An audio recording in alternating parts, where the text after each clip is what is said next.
A story about a son who was crossed out of the will, and later found out that he was not his own and had been lied to all his life. My father always planned everything in advance. His calendar was filled to the brim. Saturday dinner was one of the traditions he never broke. Every week at 12 o'clock he gathered the family around the large oak table that he had assembled 30 years ago. This time, nothing seemed to change. My mother cooked the roast, my sister chopped the vegetables, and I set the table. It seemed the same as always. But this time he decided to tell us something different. When everyone sat down at the table and dinner was in full swing, my father announced that he had renewed his will. The room fell silent, everyone stopped eating. He said that all the estate, the bills, the land, and the house were going to his sister. The reason was simple: she had kept his last name. For him, it was a matter of principle, of respect for the family. For me, it was a sentence. I listened to his words while pieces of food stuck in my throat. My mother sat nearby and did not object. She didn't even try to explain or soften the situation. She said I was useful, helped with the housework, the repairs, looked after them, but I wasn't the heir. After dinner I went outside. I stood in the yard and looked at the house I grew up in, knew every nail, every cracked stone in the foundation, every wall I plastered myself. All the memories had turned into something foreign. They left me nothing. They decided I wasn't a part of it all. I spent the next few days in complete silence. They lived their lives as if nothing had happened. I worked as usual, mowing the lawn, cleaning the gutters, mending the basement door. But something had changed completely. I was no longer the son, I had become an employee. When I came into the house, my mother only asked about business, never about how I was. My father hardly looked me in the eye. My sister acted as if nothing strange had happened. At night I couldn't sleep for a long time. Old scenes flashed before my eyes: how I helped my father repair the roof, how my mother hid me from the storm, how my sister asked me to give her a ride to the graduation. But now it all seemed fictional. It was the past, which no longer belonged to me. A week later I began to take things out of the garage. My old tools, boxes of school notebooks, albums that I had kept. No one asked what I was doing. No one stopped me. I realized that this house no longer saw me. I decided that I would find a separate apartment. But before I left, I wanted to understand everything to the end. I began to check the documents. Everything was neatly laid out in my father's office. The new will was in the top drawer, signed, with seals. My name was not there.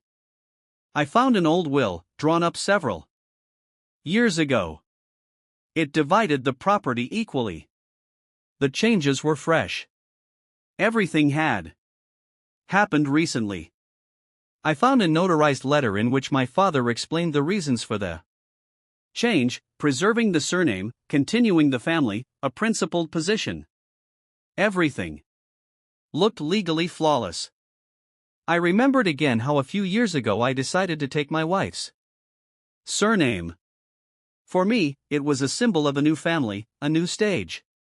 I did not think that this would be the reason for such a deletion. My sister never left home, she stayed close, was often there, but she did not take part in caring for her parents. I did that. But now it meant nothing. The next day I arrived early and decided to talk to my sister, albeit without words. I left her a note in the room in which I wrote that she had won an unfair game. But she did not answer anything. In the evening I heard my father laughing in the kitchen. They were having fun. They were no longer bothered by my presence or absence. I began to pack my things. In the pantry, I found an old suitcase in which I had put clothes, documents, a diary, and photographs. I went to the garage where my car was parked, but saw that someone had moved it. The keys were not in their place. I found them in my sister's room. No one explained anything. Before leaving, I decided to leave everything as it was. I didn't want any quarrels, I didn't want any answers. But something made me walk through the house again. I went into the basement. Everything remained unchanged there: tools, old furniture, shelves with jars.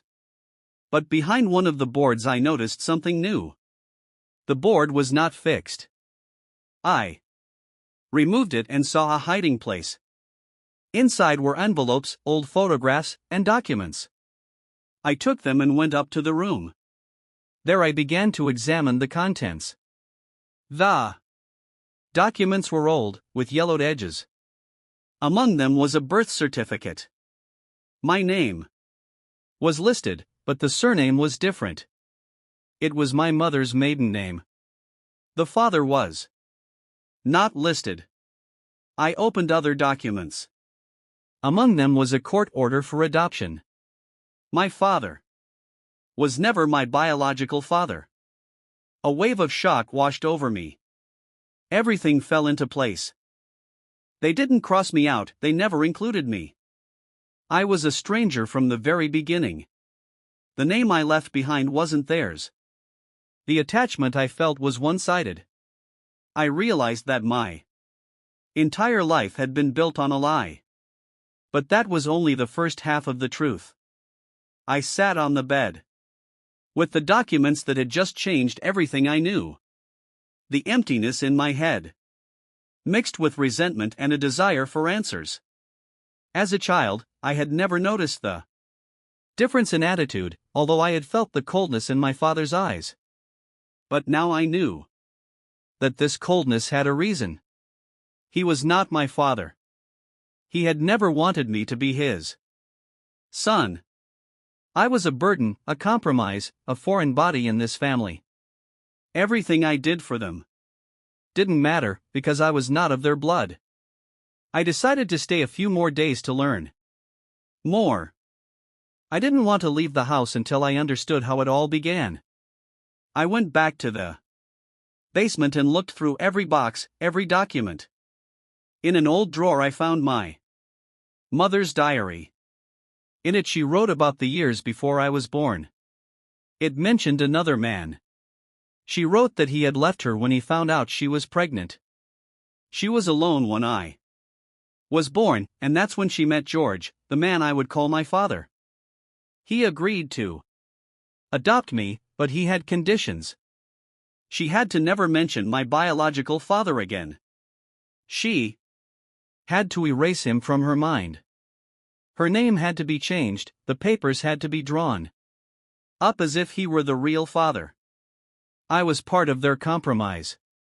This marriage had begun with a secret that had become the foundation of their lives. I read every page of her diary. There was no love for me in it. Only fear that my biological father might return. She was afraid that one day he would assert his rights. She had raised me carefully, under the supervision of a man who constantly reminded her that I was not his son. The next morning I asked my mother directly if it was true that George had adopted me. She said I shouldn't have known. She didn't deny it. She said that my biological father was a mistake. That he had left her at the worst possible moment. That George had agreed to me, but had always been against it. She said I should never have been born. That I had ruined her life, and George had made her pay for that mistake. My sister was not home when it happened. I went to her room and left her another note, this time about what I had found out. That evening she came to me. For the first time in a long time she had spoken frankly. She knew She had found out a few years ago, when she had stumbled upon the same documents. But she had been forbidden to speak. Her father had said that if she wanted to remain the heiress, she had to keep quiet. She had agreed. She had kept the secret so that she could get everything. I no longer felt like part of the family. I was a guest, a temporary resident. But something wouldn't let me leave. I remembered the old chest in the attic. My father had once forbidden me to open it. Now I decided that I no longer needed permission. In the evening, when everyone was asleep, I went up to the attic. I opened the chest. Inside were old letters, photos, documents. Among them I found a stack of letters from a man named Adam. They were addressed to my mother. He wrote that he was sorry, that he wanted to see his son, that he was ready to return. The dates were later than my birth. He had not disappeared. She had not given him access to me. One of the letters had a photo of a man with dark hair and eyes like mine. The signature, "For my son. If you ever find me, I will live in hope." The envelope had a phone number and an old address. This was my father. The real one. I left the attic with a new plan. I wanted to find him. To find out why he had disappeared, why he had not fought. But most importantly, I wanted to find out if I was important to anyone. After breakfast, I packed my things and told him that I was leaving. My mother did not ask where. My father only nodded. My sister looked away. I walked out the door, got in my car, and drove away. For the first time in years, I felt like I was leaving a strange place.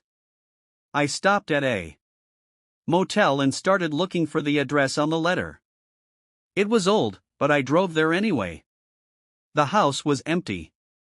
A neighbor said the person who lived there had been gone for a long time. I found a phone. It was turned off.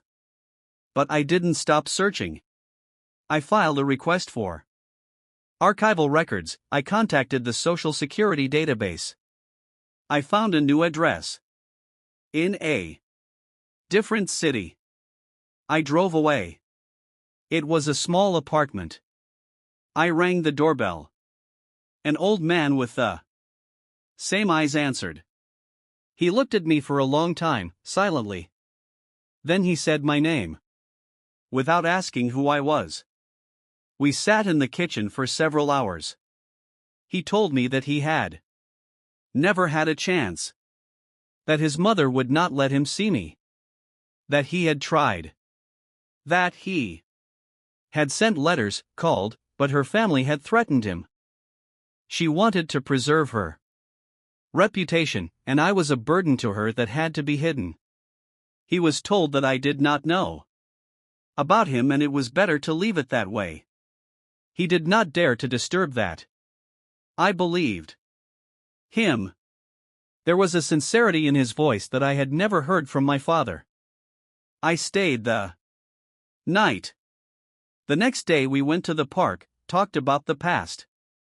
He showed me other photos. Even an old toy that he had kept for me. I decided to stay with him for a while. We started to build something new. He wasn't trying to be a father, he was just a person who wanted to be there. A few weeks later, I received a letter from my sister. Everything started to fall apart. After I left, my father became withdrawn, stopped talking to his mother. He found out that she had kept Adam's letters for years. He didn't forgive. There was a feud in the family. My sister asked me to come back. Not because she was sorry, but because she was afraid. I decided not to answer. For the first time in a long time, I felt free. I stayed with Adam for over a month. We woke up early, had breakfast together, sometimes we were silent, sometimes we talked about everything. There were no claims in him, no expectations. I saw a person who didn't pretend to be better. He didn't try to make up for everything at once. We were just learning to be there.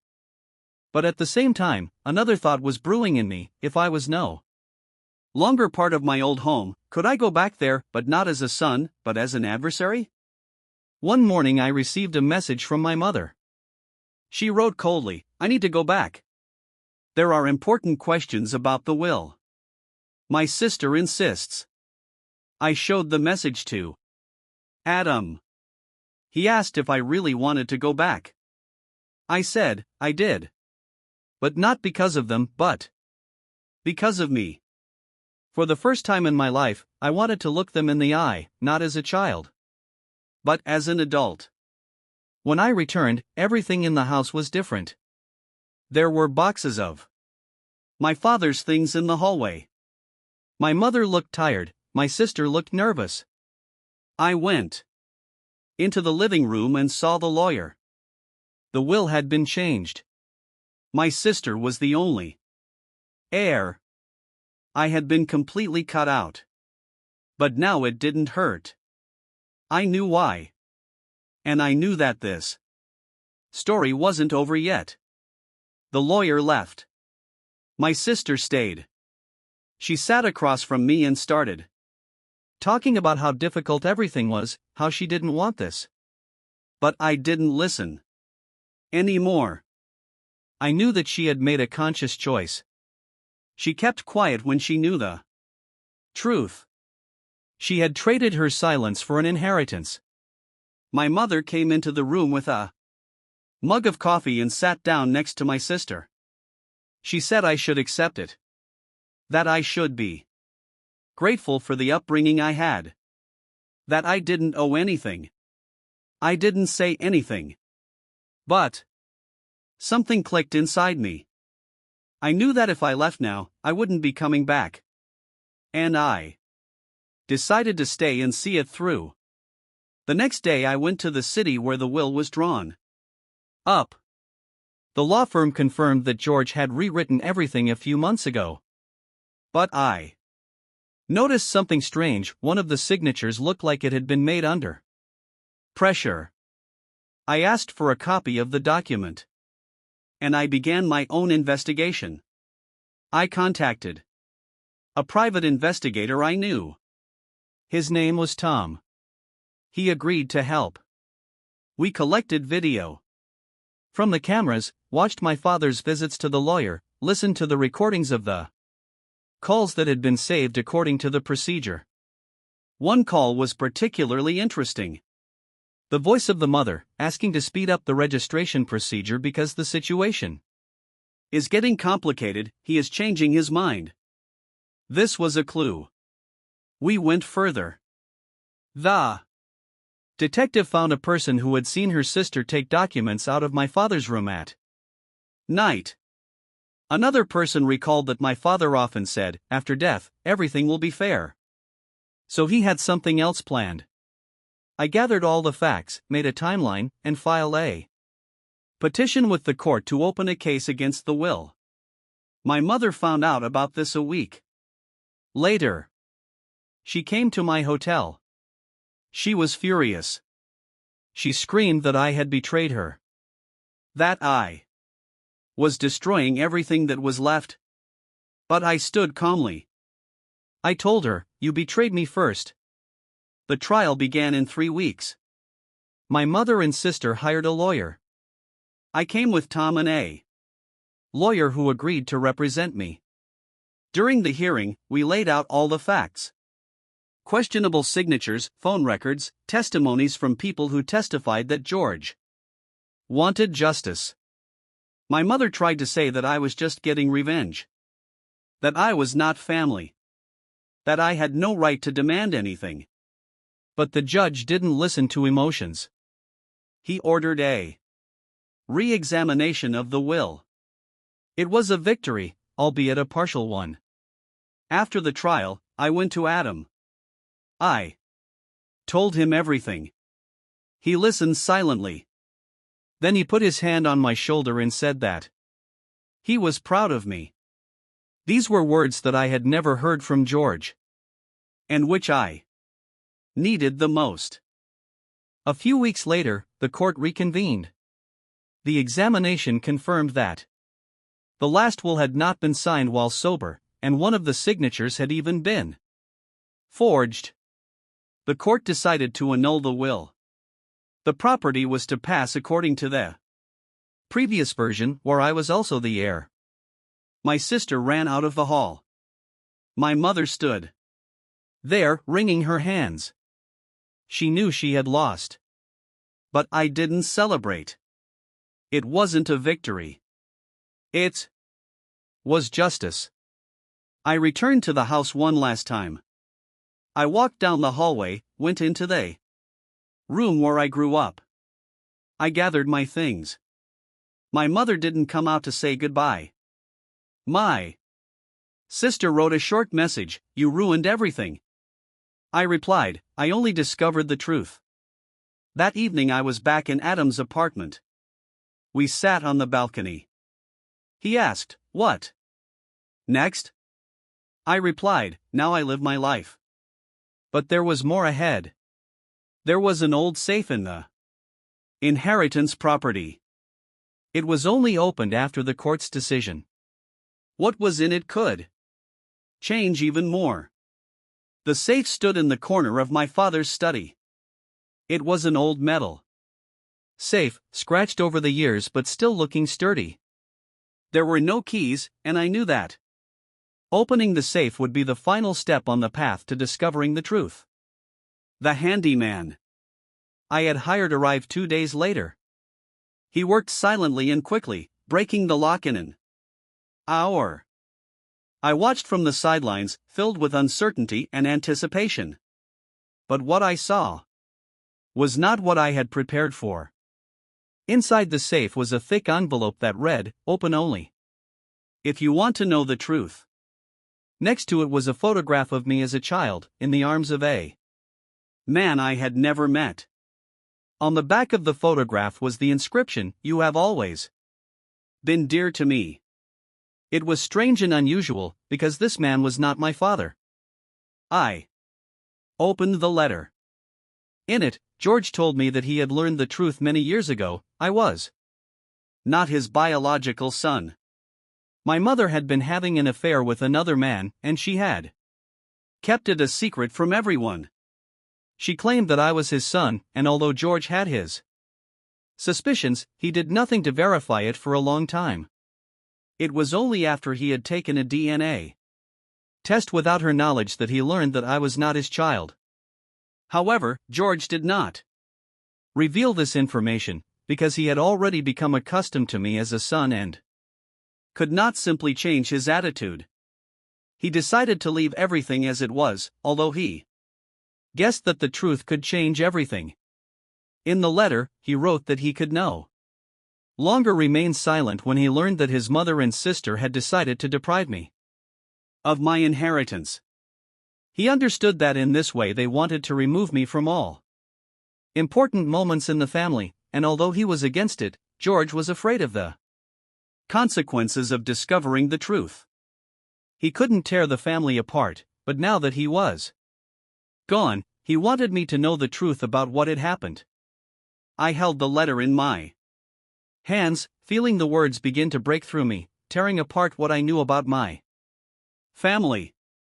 This wasn't just a family secret, it was a lie that had been hidden behind me my whole life. I wasn't who I thought I was. And even George, despite his affection for me, had been deceived and manipulated, just like I had been. This letter was a turning point. It revealed a truth I couldn't and wouldn't see. All these years I had searched for answers to the questions that had tormented me, and now I had found them. My family, who I loved and thought were real, turned out to be something completely different. This knowledge led to deep reflection. I couldn't just go back to the life I had before. I realized that I had been deceived, and that changed everything. But I also realized that I now had a choice. I could Either remain in the shadow of this lie and let things remain as they are, or I could break the silence and demand the truth. I gathered everything I could find and went to another lawyer. I needed not just legal protection, but also a chance to restore justice. I decided that I would not leave this without consequences. Not only for myself, but for everyone who had to witness how one family tried to hide the truth. After several days of being unable to calm down, I realized that the main thing for me now was not revenge, but to get justice. I did not know how everything would turn out, but I felt that this was the moment when everything had to change. Now I was ready to act, and my decision was final. The next day I filed a lawsuit to revoke the will. In my hands was not only information about true paternity, but also plans for the future. Now I knew that I was in for a big battle for the truth. The process dragged on. My mother and sister were shocked by what I had learned. They tried to convince me to drop the lawsuit, but I was determined. I wasn't looking for revenge, I was looking for justice. Over time, the court hearings began to provide new facts. George's lawyer testified about his intentions, and documents confirming true paternity became the basis for changes to the will. The final stage was the court order, determining who was entitled to the inheritance and what compensation should be paid. After all the court hearings, I realized that the truth had been restored, and this gave me peace. Eventually, I returned home, to the place I had always considered mine. But now it was a different place, where I was no longer who I was thought to be. I had found my truth, and now it was my strength. After the trial, the family situation completely collapsed. My mother stopped communicating with me. She ignored any of my attempts to establish contact, even when I wanted to talk not about the inheritance, but about the truth itself. She believed that I had betrayed the family, taken the trash out of the house and put it in a bad light in front of everyone around. She did not want to remember George or what he had done for me all his life, without being my real father. She said that I should have been grateful that I was raised at all. My sister supported her. She said I had acted like a stranger and that she no longer saw me as a brother. She avoided me on the street, did not answer my letters, and even returned the gifts I had given her. All my relatives, except for a few distant cousins, took her side. They began to avoid me, as if I had done something shameful. Rumors spread in the town, and I felt completely alone. However, despite the feeling of isolation, I did not regret my decision. I was convinced that every person has the right to know the truth about themselves. George's will was rewritten on the basis of my appeal, and I received the part of the property that he intended to leave me. It was not the whole inheritance, most of it still remained with my sister, but I had achieved recognition, and that was the main thing. The court ruled that I was entitled to compensation for being excluded from the inheritance on the basis of biological incompatibility without proper legal justification. I did not spend the money I received. I opened a separate account and decided that later I would invest it in something useful. I moved to a small house on the outskirts, away from friends, family, and the eyes that were constantly watching. Life became calmer, but the loneliness did not disappear. In the evenings I would sit in the room with the photographs that I had kept from George's house and look at them for hours. I tried to understand who this man was, the one who loved me, or the one who hid the truth until the last. One day the course of my solitude changed. I received a letter from a lawyer whom I had never hired. The letter said that there was another document left by George that had not been presented in court because it was sealed and addressed to me personally. The lawyer found it later when he was checking the client's archives, and he discovered a separate box registered in my name. The next day I arrived at the office. The box was small, wooden, with a simple lock. Inside were old records, manuscripts, and notes. They had no legal force, but they were much more valuable. They were George's personal diaries. In them he described moments of life, doubts, fears, disappointments, and love. He wrote about my childhood, how he felt next to me, how he gradually learned to accept me as his own, despite the deep resentment that he was not my biological father. He confessed that for a long time he could not admit even to himself that he had begun to consider me his son for real, and not out of duty. These confessions were honest, painful, and at the same time valuable. They showed me that for him I still mattered. The diary also contained mentions of conversations with his mother that they had had in private. They revealed much more resentment than I could have imagined. George had long tolerated her indifference and moral superiority.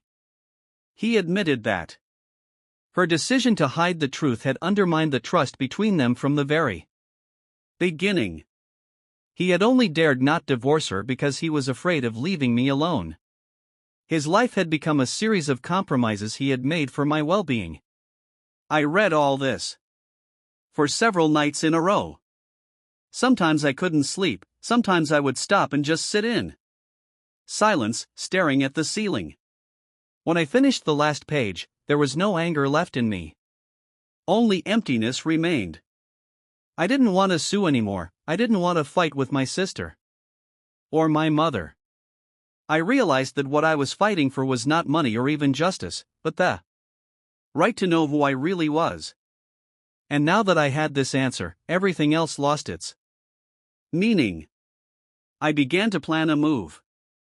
I no longer needed to stay in a city where everything reminded me of contempt and alienation. I looked at different options, from remote towns to houses in the middle of nature. I wanted silence, new people, and new meanings. I wasn't looking for happiness. I was looking for a place where I could finally start my life on my own, without imposed roles and past shadows. After a few weeks, I packed up my things, left the keys with my lawyer to dispose of my current house, and got in my car. I didn't leave a single letter for my mother or sister. There was no revenge or anger in my decision. Just a complete refusal to be a part of something that was never mine. I moved to a new place. It wasn't special. A small town, a few streets, a river nearby, old houses, and inconspicuous shops. But it became a space where I no longer had anything to prove. I rented a simple house, worked from home, limited my contacts, and began to live quietly. Eventually, I even started writing my own notes. Not for anyone, but for myself. I wanted to leave something that would preserve the truth about me, even if no one else wanted to know it. My notes weren't emotional. They were precise, like memories that would never change. And it was in them that I began to put together a new picture of my life. Several months passed. Life became calm, but I felt that not everything was over yet. Something more had to happen. I did not know what exactly, but my inner feeling made me wait. 8 months passed. I got used to the new pace of life. The days were simple: morning coffee, a short walk to the river, work, dinner, and every evening entries in a diary. I collected a considerable number of pages in which I described everything, from childhood memories to the process of moving, and my own conclusions. These entries became my way of staying afloat when only the echoes of losses remained in me. One morning I received a call from the notary's office. It was a new voice. The man introduced himself as the executor of the inheritance of one of my relatives. He specified my name, surname, and new address. I did not expect anything Important, but agreed to come to the meeting the next day. When I entered the office, I was greeted with a document confirming the death of my mother. She had died suddenly, a heart attack. It had all happened without preparation. She had been buried quickly, and I had not even been told the date.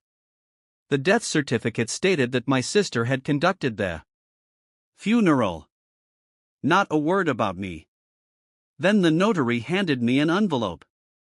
Inside was a letter from my mother. She had written it 3 months before she died. It was a short note in which she admitted that she had not been able to forgive me for revealing the truth.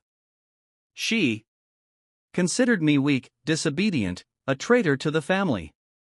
At the same time, she admitted that she had lied to George before I was born and that she had built her whole life on that lie. She wrote that she was afraid that the truth would destroy everything, and that was why she thought it was right to keep it a secret. She did not apologize. She simply stated the facts. I left the office with this letter and stood by the car for a long time, not getting in. There was no anger in my head. There was silence. I realized that everything that remained unsaid between us would no longer matter. She left with her outlook on life, and I stayed with mine. A few weeks later, I received another letter. This time from my sister's lawyer. It said she had moved out of town, turned over most of her real estate to a trust, and gone abroad. She had left me another part of the inheritance that the court had decided was still hers. No explanation, no letter, no details. She had simply transferred ownership of one of the houses where we had spent our childhood summers. I went there. The house was on the edge of the woods, old, with cracked windows and an overgrown yard. I stopped at the threshold, put the key in the lock, and went inside. Inside was the same smell of wood and dust. The old things were still in their places. On the shelves were George's books. In the closet were my mother's coats. In the room were my childhood toys. I spent a week in that house. Every day. I cleaned, took out the trash, fixed the broken things, but didn't change anything radically. This place became the last stage of my story with my family. Here I finally realized that there was nothing left to return to. Everything that was important was already in the past. And that's why I decided it was time to let go. I sold the house. I donated some of the money to charity. I saved the rest.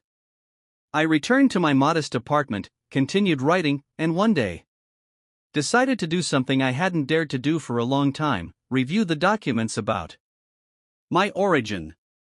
I turned to the archives, made several official inquiries, went through dozens of formalities. And a few weeks later I received an answer. The name of my biological father was not indicated. There was only one word in the column: unknown. No additional entry. No document, no witness. At first I felt disappointed. I was waiting for a name, details. Something that would help put the picture together. But then I realized that this very thing, the empty space, is the most honest answer. It was my beginning. Clean. Without false names, other people's intentions, and made-up stories. I ordered a new passport. I changed my last name. I took the name I had chosen for myself. And at that moment I felt that I had become myself. Without George, without my mother, without my sister. Just me. Life no longer had anything in common with what it had been before. I didn't dream of great things. I didn't seek fame or recognition. I simply wanted to live honestly, in silence, and with the understanding that no secrets would weigh on me anymore. I finished my notes. I put them in a box and left them in the city library, signing them The Diary of a Stranger's Son. I didn't know if anyone would read them, but I didn't need to. I didn't write it for them. I wrote it for myself. Because only when the story is fully told does it end, and I could finally start a new one.